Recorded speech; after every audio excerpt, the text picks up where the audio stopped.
Voici 2 recettes de crème de marron saine et gourmande, sans sucre blanc, facile et rapide. Hello les bien mangeurs! Alors aujourd'hui, je vous propose de préparer une crème de marron très saine et gourmande avec 2 ingrédients. On va utiliser pour cela des marrons. On va prendre 200 g de marrons. Alors je les ai pris en bocaux déjà cuits. Et on va prendre 100 g de dattes. Donc j'ai pris les dattes medjool, les grosses dattes bien moelleuses. On va venir mélanger les marrons avec les dattes. Puis, on va venir ajouter de l'eau bouillante. On va les couvrir d'eau bouillante. On va bien réhydrater le tout. Et on va les laisser poser 10 minutes.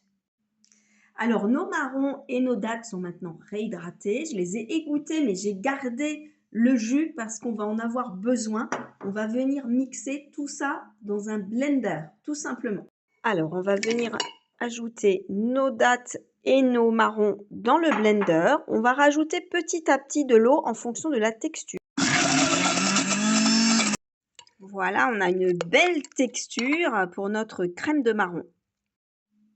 Regardez-moi cette jolie texture de crème de marron maison, super saine et gourmande et faite de manière rapide. C'est hyper facile comme vous le voyez.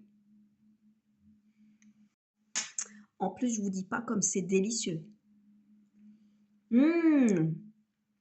Sur vos tartines, dans vos yaourts, dans des préparations de desserts, c'est parfait.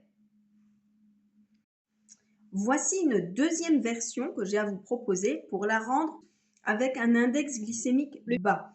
Donc, c'est-à-dire que là, on va venir rajouter des fibres, des protéines, aussi des bonnes qualités de corps gras, des oméga 3, grâce à des graines de chia. Donc, j'ai mis 2 cuillères à soupe dans un lait qui peut être végétal ou animal suivant vos tolérances.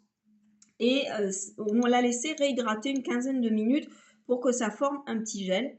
Et on va venir mixer ça avec notre purée de marron et dattes.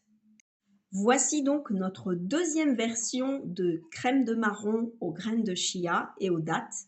Alors vous voyez, la texture est tout aussi intéressante, un petit peu différente que notre crème de marron de tout à l'heure, mais tout aussi délicieuse. Je me suis amusée aussi à y rajouter un petit peu d'extrait de vanille pour renforcer le goût et je peux vous dire c'est aussi un délice. Donc très intéressant, celle-ci encore plus pour des personnes qui sont diabétiques ou qui sont en surpoids. Je vous laisse découvrir tout ça, n'hésitez pas à tester. Et puis, il me reste à vous souhaiter un joyeux réveillon de Noël. Et puis, profitez bien de cette soirée. Et je reviendrai vous souhaiter joyeux Noël demain. Ciao, ciao!